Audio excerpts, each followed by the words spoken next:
I am Marilyn Slater, and I am an alcoholic. Thank you, Alana. And I want to thank everybody that put any work into this wonderful, wonderful Stateline retreat. And I thank all the people who have spoken, because that is nourishment to my parched soul. And it's just been a wonderful weekend, so thank you for that. I was asked to talk about step 2, one of my favorites.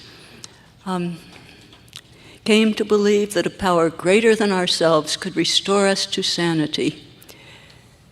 When I came into Alcoholics Anonymous, I have this imagined scene that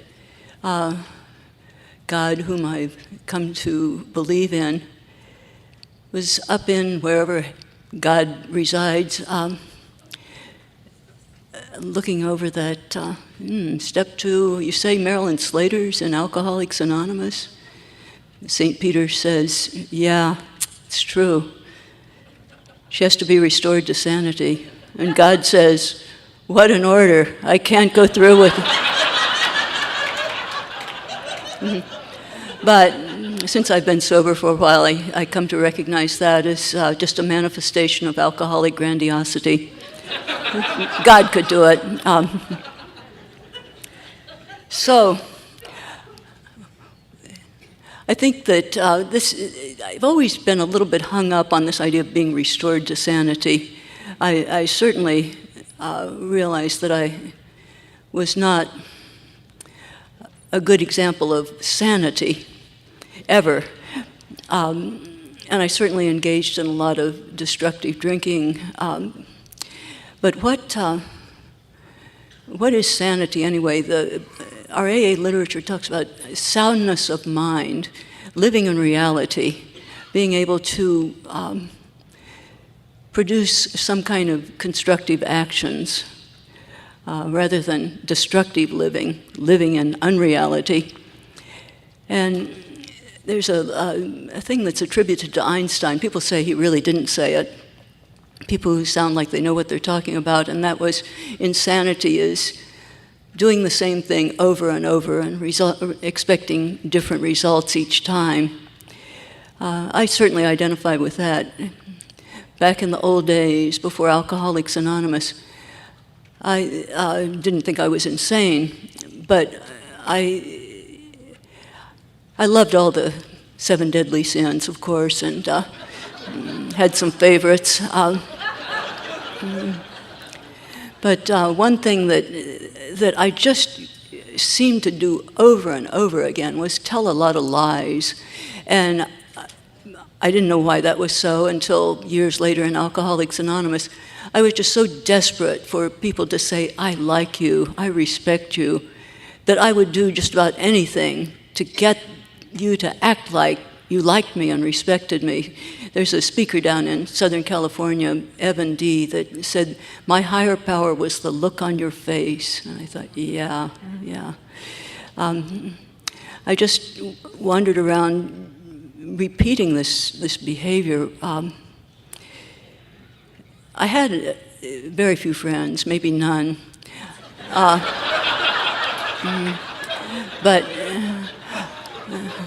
But I had married Bill. He was a scientist, and my higher power at that time was science, and he was kind of my one and only friend.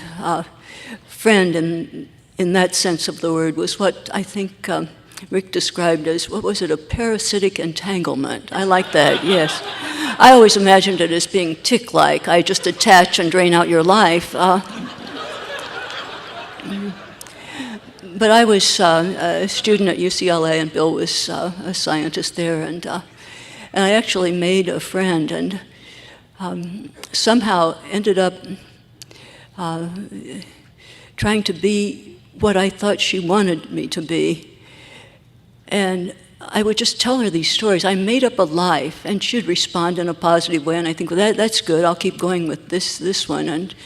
And one of the things was I told her about our cat, and our cat was indoor-outdoor and came in with some wounds, and I just was on kind of a roll, and I said this cat came in and had a terrible rat bite and was all swollen, and so I turned the kitchen table into an operating table, and I got sterile sheets, and And I got the scalpel and I lanced the wound and drained it. I packed it with antibiotics and stitched it up. And now the cat's doing fine. And she said, "You're amazing."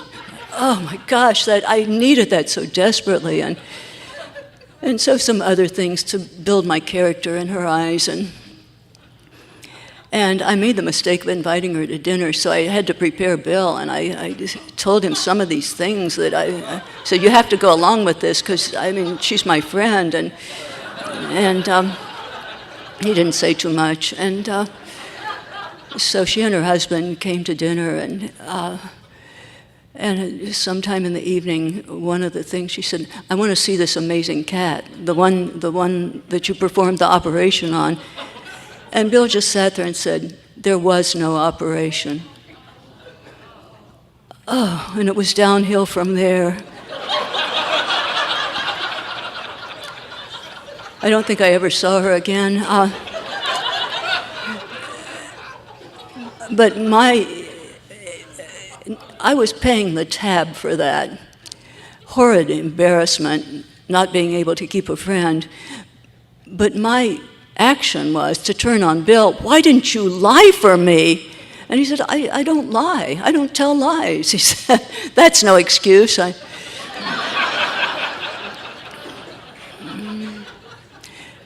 And that was just such a pattern, just repeating destructive behavior, paying the tab, but not changing it. And that was such a biggie for me. And I was on a bus one time, and there was a person that, she had a quaint little accent, and I thought, gee, I want her to like me, and what do I need to be that would cause her to like me? And so I told her this fantastic story of being a Russian princess,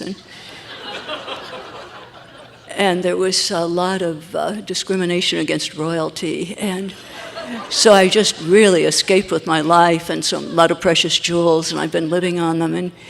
And her comment was, well, she was getting happy, and I thought, good, we're on the right track, she likes me. But what she said was, "You're Russian? I'm Russian." And she began speaking to me in Russian. I will tell you, it is so hard to fake a foreign language you don't know. And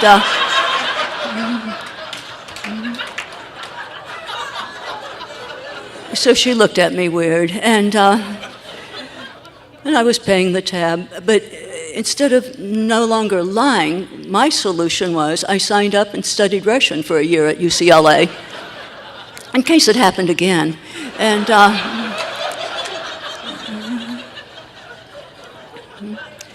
I built up hideous resentments. I hated my mother-in-law because in the later stages of my drinking, I had lost my career as a scientist. I was at home and had given birth to 3 little children and couldn't take care of them.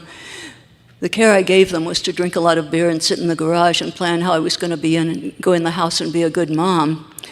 And a couple of times, Bill came home from work and would find me out in the car with little kids in the car. And that line that I just hated, "What is wrong with you?" And like our previous speaker, Jeff was saying, how do you answer that? I didn't know what was wrong with me. But I kept doing it over and over again, this destructive drinking, this destructive behavior. And building up this hideous resentment because my husband, being a scientist and a rational man, moved his mother in to take care of the situation. And she did take care of things. She took care of the kids, she took care of Bill, she took care of the house, and talked to me about Alcoholics Anonymous. And I loathed her. And it was causing me hideous pain. But I didn't recognize that. It took me a long time to recognize that resentment is painful to me, not to you. It felt like punishment to the person I resented, but it wasn't. And so my solution for that was to find other people and tell them how horrible she was, to get them to hate her too. And that hardly ever happened. So I built up a resentment toward them. So that is what I brought into the program. Alcoholic insanity and destructive drinking. I liked rock climbing. We were talking about that at lunch, and I know Ming here is an elite rock climber. I did that in the early days, and I had some climbing partners. We'd go out and scale these cliffs, and that was great fun. And it was even more fun if I took along a cooler full of beer. Now, rock climbers often do that, and they do this difficult climbs and come down and rappel down and rest at the campsite and drink a lot of beer, and they're happy. Well, I had to drink my beer first for courage, because you're just out on a sheer cliff, and I always thought, this is scary. But if I had several beers, I enjoyed it. And sometimes I'd go overboard, and so pretty soon I began to lose all my climbing partners. Not in the way you might think. They just thought, I'm not going to climb with her, she's drunk. But I didn't stop drinking. I just stopped climbing for a long time until I was sober again. So that's what I brought into the program. When I came first into the program, I was confronted with these first 3 steps that mentioned God, and I just didn't know what to make of that, because I came into the program as an atheist. I had studied science, and that's all you need. Science was my higher power, and it could explain just about everything. I look back on that time and realized that the explanations left something lacking. How did the universe begin? Well, there was a big bang. It wasn't there, and then all of a sudden it was. And I accepted that as learned explanation. Doesn't make any sense, but... and then this idea of the very small and the very large, and that we consist of electrons, and what is consciousness and all of that. And I thought if there's going to be answers to these deep questions, it would be in science. So then I was confronted with these steps that talk a lot about God. Our big book mentions God everywhere. I just thought, this is not for me. I came first to the program in 1969, but my sobriety date is February 8, 1972. So it took a while for me to visit the program. And it's so corny, but I heard somebody talk once, and it was kind of what I was doing. I sat way in the back, and he called that the shoes section, because there's loafers, slippers, and sneakers. And I know, it's corny, but I liked it. And so anyway, I was sitting in the shoe section, and I just didn't hear much. But I'd stay sober long enough for mother-in-law to go home, and then I'd taper on again and again and try all of those things. I'm only going to have 2 cans of beer a day, and then up to a 6-pack, etc. Only going to drink vodka, because I don't even like that. I'd drink a 1/5 of vodka, and then I'd go out and buy a case of beer. And so the rules, I just tried them all. And then in 1972, something happened, and I came back to the program because I called the office, and they sent a 12-stepper, and she was going to take me to a meeting. And I said, okay. I met somebody when I was going to those meetings. Do you know somebody named Marilyn? And she didn't know Marion, but she said she'd take me to a meeting, and maybe I'd meet Marion someday if we both stayed sober. And that seemed important to me, because I'd seen her from afar, and I never got to know her, but she had some kind of aura about her. People liked her, they respected her, and she had a sense of humor. She had everything that I didn't have. So I wanted to meet her. So anyway, off we went to a meeting, and I slept through the first half, I'm sure, just don't remember any of it. And then at the second half, as it was beginning, the leader got up and said, our main speaker tonight is Marion. And I looked up, and there she was. And that was the beginning for me to think that there's something different here from anything else I've been a part of, because I just thought of all the possible people that go around speaking and all the meetings that people could show up at. It is such an amazing coincidence that Marion is at this meeting. And that was a beginning of the mystery for me, that I'm dealing with something here that I just didn't expect. And so I ran up and asked her to be my sponsor, and she agreed to be my sponsor. It's the first time I had a sponsor in Alcoholics Anonymous, and I'm sure that made all the difference in the world. And she introduced me to the program, get active, say yes to AA. This program will work for you if you work for it. And I began to say things to her like, I just don't believe in this spiritual part of the program. That doesn't matter. It doesn't matter at all. Just give lip service to it and get active in the program. And here's these basic steps. Let's read them. Let's read the big book. So nothing happened for a while, except I was staying sober and I was getting active in the fellowship, still mystified by the whole come to believe in a higher power thing. And I began to realize that that's passive wording. You can't make yourself believe in something. When we say we take these steps, it sounds like it's an action. All right, I don't believe. Somebody says, believe. Okay, now I believe. No, it doesn't work that way. It's passive. If I'm going to come to believe, all I can have is trust. I can trust what people are talking about in Alcoholics Anonymous, and then maybe something will happen to me. It's trust, that kind of belief. And so then the next thing that happened was that I was at Ohio Street, a little meeting house down in Los Angeles, and I was an old-timer by that time. I was about 1.5 years sober, and somebody walked up to me, and she said her name was Diana, and she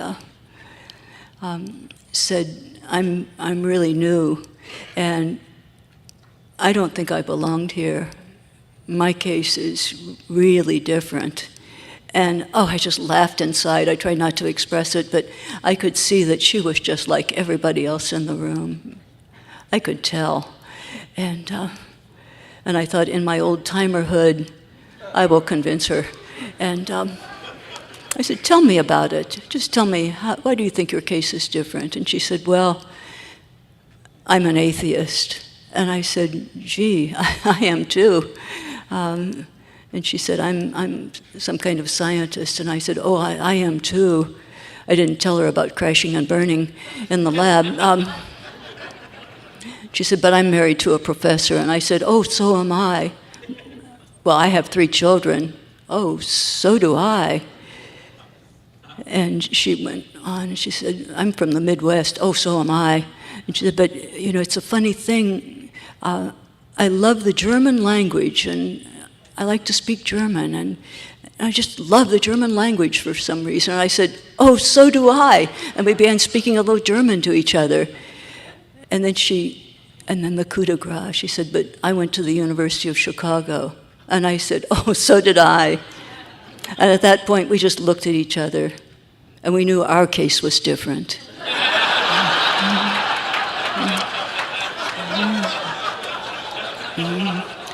And I confess that we just kind of went over into a corner and judged everybody else for a while. But what was happening was that we both had sponsors who insisted that we go to lots of meetings, like my glasses always slip down, so I have to keep doing that. So we were both active, and because of that, we just heard story after story of things that can't possibly happen, given the clientele.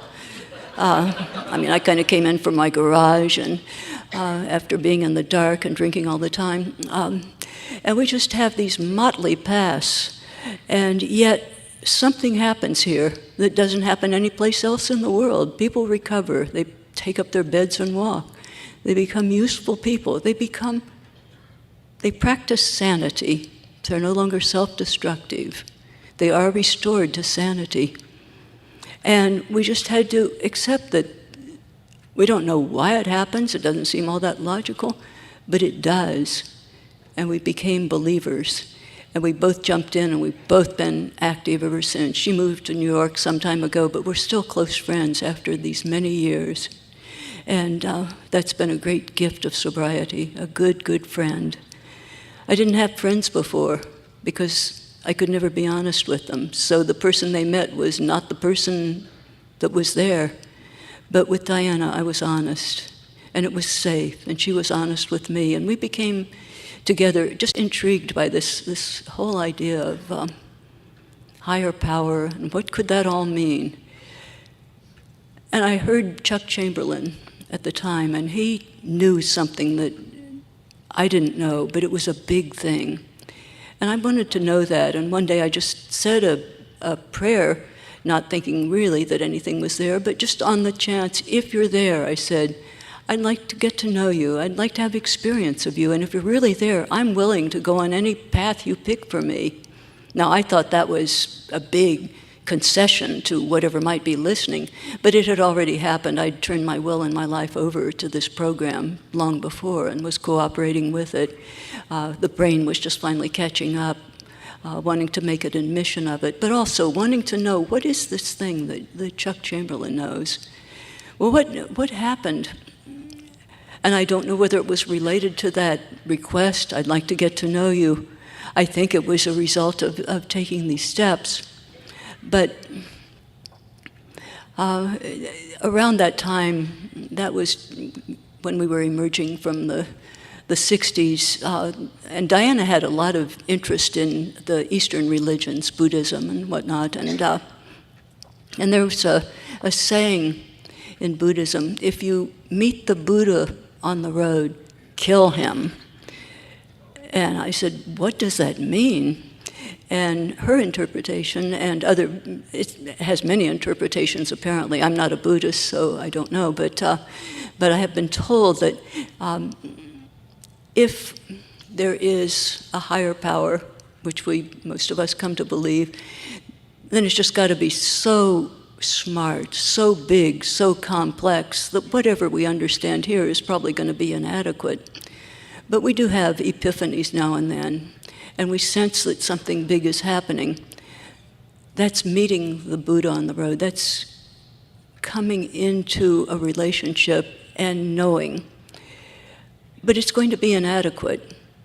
So kill that idea, or it does automatically get killed, and then we get moved to something a little bit more complex, a little bit more profound. So what happened was that I was lapsed around my second birthday into an abyss of pain, and I've since that time known many people that go through these periods of just dark nights of the soul.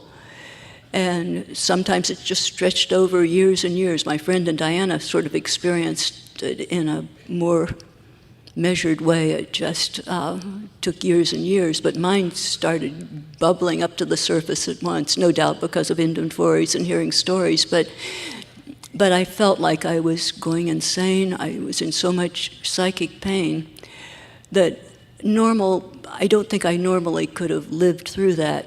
But another saying is that when the student is ready, the teacher appears. And my teacher at that time was the one that Sharon, in her wonderful talk, alluded to.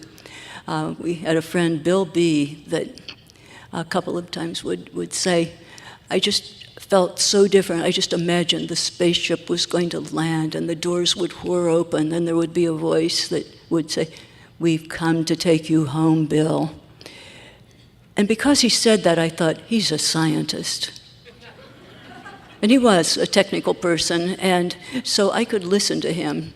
And he had gone through such a period, and he talked me through that time. I was in the kind of despair where I thought, there's no way out. This is never going to end.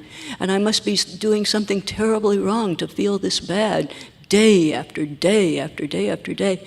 And he said, no, this is a wonderful thing. You are being healed. We all come into the program with many things buried deep inside that are terribly wrong, and that has to surface and get processed and sorted out. God is taking those broken psychic bones and resetting them, and of course it's painful. It's a kind of psychic surgery, but it's a great gift, this thing that you're going through. And you will come into some kind of knowledge that you never had before if you just lived through this. And it was so encouraging to me. It gave me hope that there might be an end to it, although given to my own devices, I couldn't have believed that. And it took a long while, but around my third birthday, I was just kneeling, saying, God, if you're there, I want out. I just couldn't stand it anymore. And it's very difficult to describe, but somehow something broke open, some veil parted, and I came into contact with a God of my very own. And it was just so obvious when it happened. It was, why, you've been there all along. But I couldn't see until I could see, and I couldn't hear until I could hear. And that was a funny thing, because I thought, this is it. I have arrived, and I will never have a problem again. It's wonderful. Now, in part, that was true, because now I did come to believe in this power, that this power would restore me to sanity, would clean up my act, would help me get rid of those things that have caused so much pain. I had a foundation, something firm to land on when the times were hard. And I thought it would be that way forever. But that was just the first big epiphany. And so life went on, and I was active in AA, and as with just about every other story, I began to make amends to the family and get reacquainted or acquainted for the first time with my husband and the children and grow up with them. I went back to work, I went back to school, and life became good. And I've noticed something lately, and a couple of people in these talks have alluded to this, that sometimes good times are much worse for us than the bad times. I know when there's tragedy, when there's disgrace, when there's failure, those of us that love the program turn to the program, we're comforted by our friends, we dig in more deeply than ever. But when times are good, there's this easy feeling that, well, I can lighten up on AA because I've got a lot of work to do, I've got this important job, I'm having a lot of fun with the family, I just don't have very much time for AA, they don't really need me. What was setting in on me was, is that all there is? I had a job, it was good, I wasn't enthusiastic about it, and the kids were growing up and they had friends of their own, and they weren't all that pleased to be climbing with mom and doing stuff anymore. And it was like that Peggy Lee song. You're young, you probably don't remember, but she used to sing, "Is that all there is? Is that all there is, my friend?"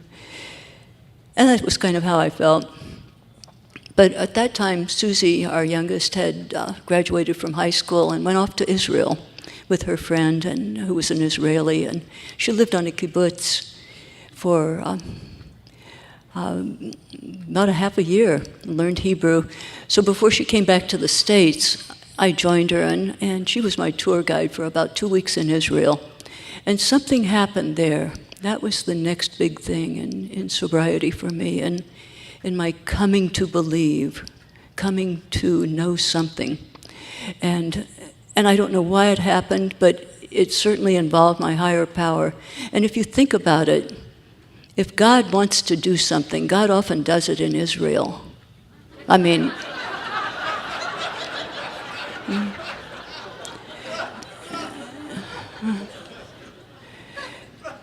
now, I didn't have a burning bush, but mine was momentous in that I had another epiphany, a realization. Susie was standing on the Sea of Galilee, this historical sea, and her arms were outstretched just like that person in the Titanic, and the wind was blowing, and I took a picture of her, and I just thought, my Susie, my little Susie, all grown up, and the kids were growing up and out, and I'm not all that happy. What went wrong? What is wrong? Am I not so grateful for sobriety anymore? And I was moved to make a prayer, and I just kind of apologized to God, and I said, I have received so much, and my life is in order, and I'm grateful to some extent, but I'm pretty much of a taker. I've just been taking all these years, and I've not given back an awful lot. Can you help me? Can you use me? And my prayers had been, help me, give me, and thank you. But now for the first time, I just said, use me. And I got enthusiastic. I thought maybe that would happen. Maybe that prayer would be answered. And then I began to think further, and I began to realize that, I'm going to be sent to Calcutta. Mother Teresa, she was living at that time and doing wonderful things, and I got excited about that. And I told Susie, and Susie just said, that's interesting, Mom. Yes, interesting. And then I came back to the States with Susie and told my AA friends, and they humored me.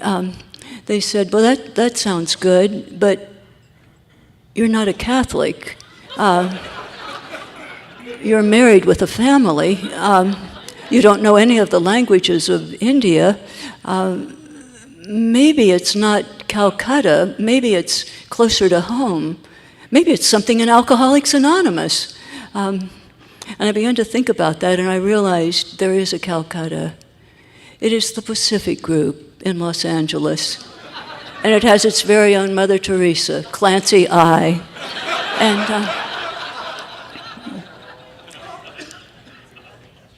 And instead of the poorest of the poor, it's the sickest of the sick. It's where I got sober.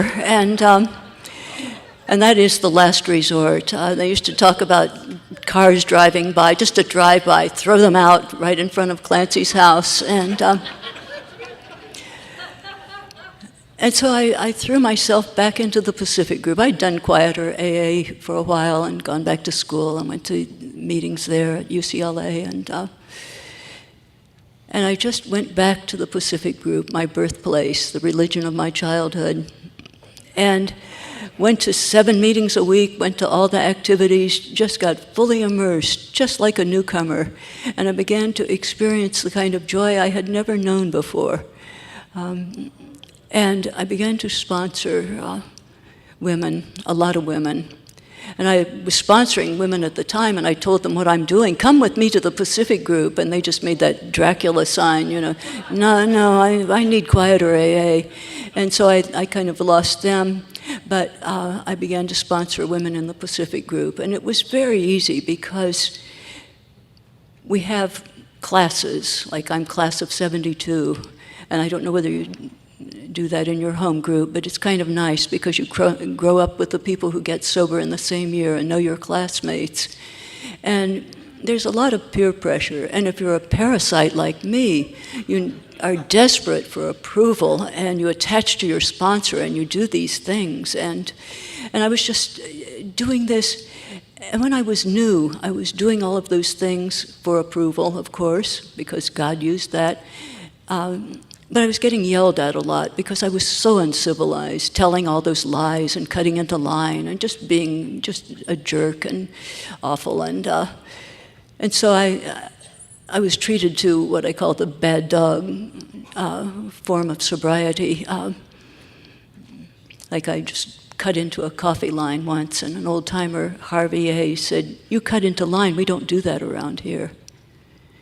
And I said, "You have to be nice to me because I'm a newcomer." And he said, "I am being nice to you. I'm helping you. And if you cut into line, people won't like you, so I am being nice to you." Bad dog, bad dog, bad dog.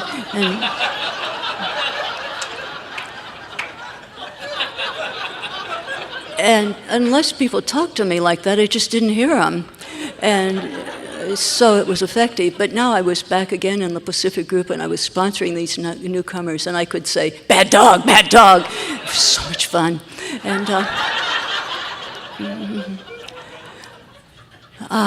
then I had another period, just a long stretch where everything was just okay and good, but with more enthusiasm because I was much, much more active in Alcoholics Anonymous, which finally, after all those years, I learned was a well-kept secret, I guess. At least I didn't hear it. The more you do in AA, the happier you are and the more you get done on the outside.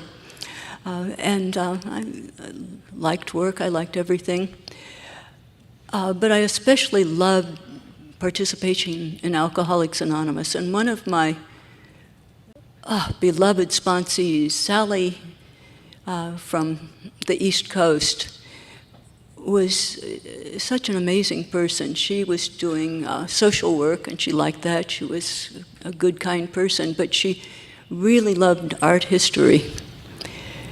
And she went back to school to study art history, and it was made easy. It worked out with her job. She was given a little scholarship, and I said, see how God is working in your life. And I just began to see the support that she was getting. And it was that kind of thing that when something is meant to be, you get a lot of help doing it. And when the door is closed, we come to take that as God has something else in mind. Look for another door. But doors were opening up for her, and she went to school. She went to graduate school and got a PhD in art history. And then she got a wonderful postdoctoral study. And we said, see how God is working in your life. It was a wonderful stipend, and she could do that and do research, live in that academic environment, what she had so loved and wanted to do. And she would come to Los Angeles and be my tour guide. We went to all the museums, and this was a love affair that just wouldn't quit. And then the miracle happened. She was offered a tenure-track position in a university, the dream of every academic.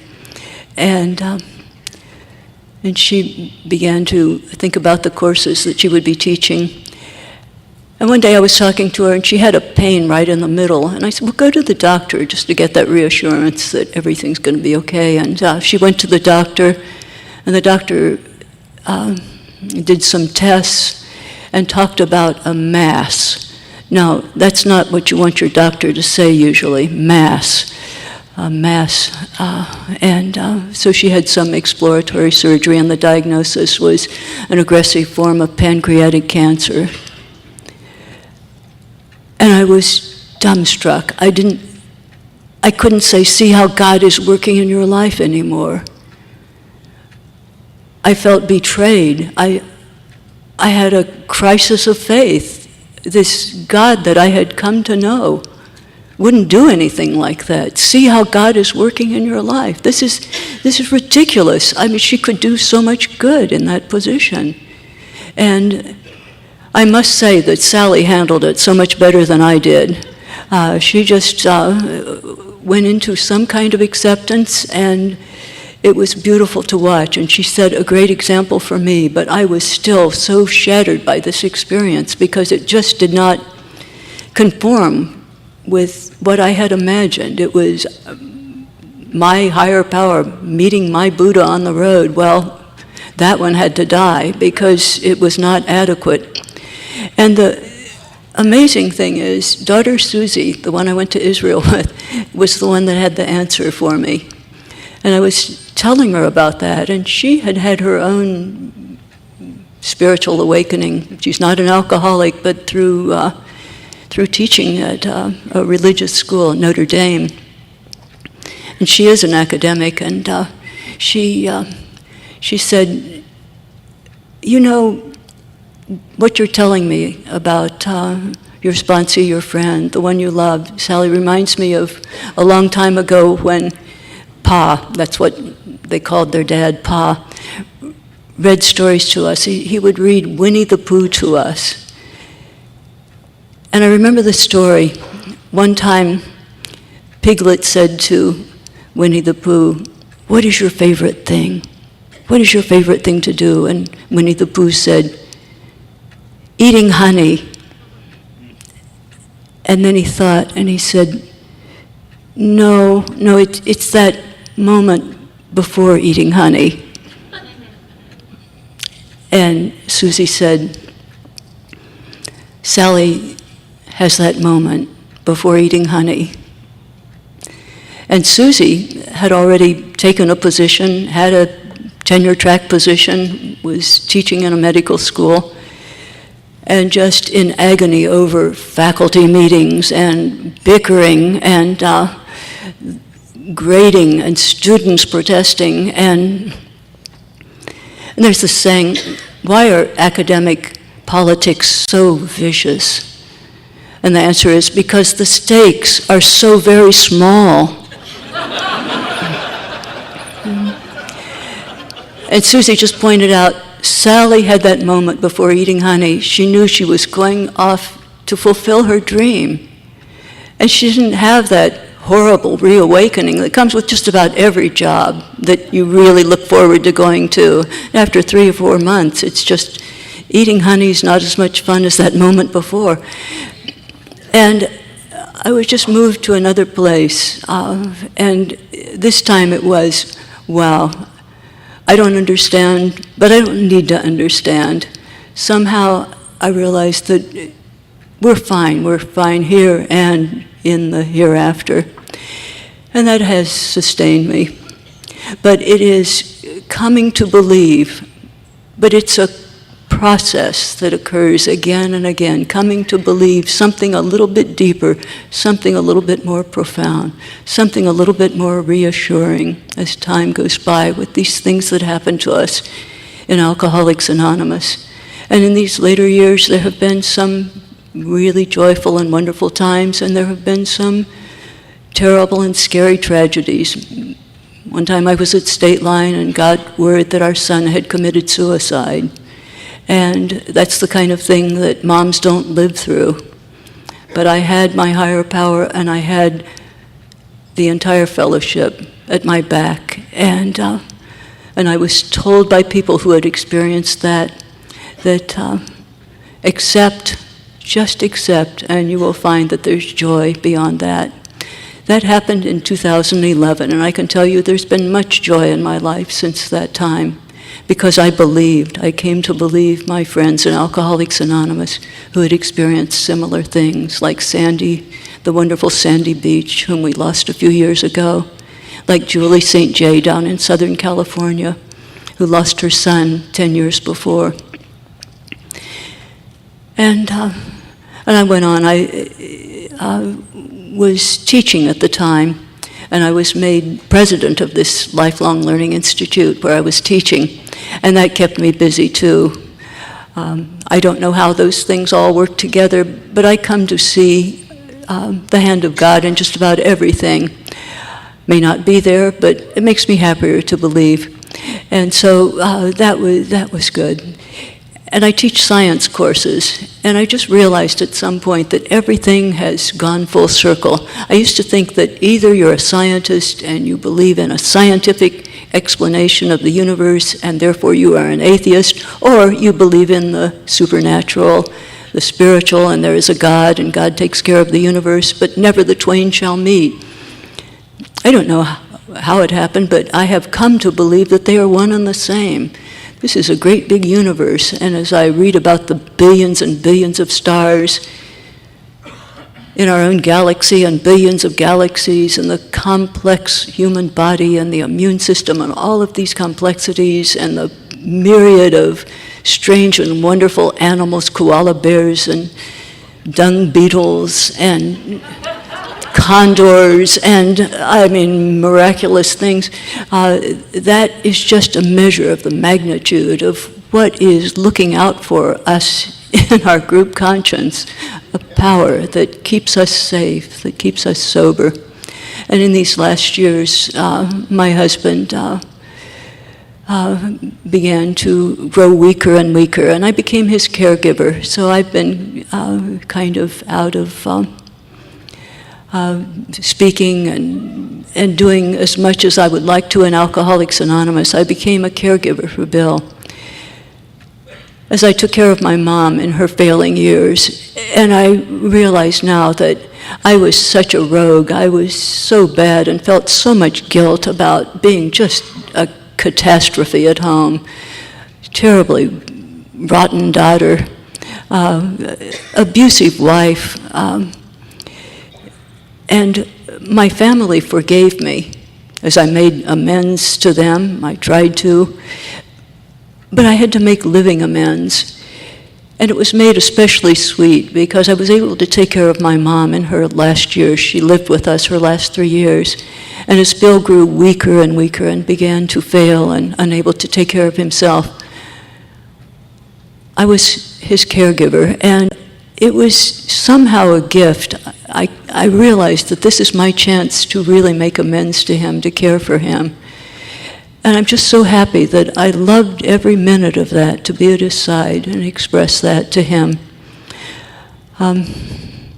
In the last days, last several months, he was on hospice care. And I was holding him one night and just telling him that I loved him. And he really had begun to think that he was on the way out. And he was a little bit frightened, and I said, "Meet me on the other side." And he was a scientist, and he just had no belief in any kind of a higher power. But I was able to talk to him about that, and I could see the kind of glimmer of hope in his eyes that there may be something beyond this. And I think that he heard my certainty about that we are safe here and in the hereafter. I said to him before he lapsed into unconsciousness and was still lucid, I said, "I love you." And he looked at me and he said, a perfect marriage. No, not perfect, because it only lasted 60 years. And I just thought that's the sweetest thing I'd ever heard. And I'm grateful. I've lived a long life. And I'm grateful for that. But much more than that, I am grateful for my 47 sober years. And I wish you a long life. But more than that, I wish you continuous sobriety, so that we can live in thankful contemplation of Him who presides over us all. Thank you.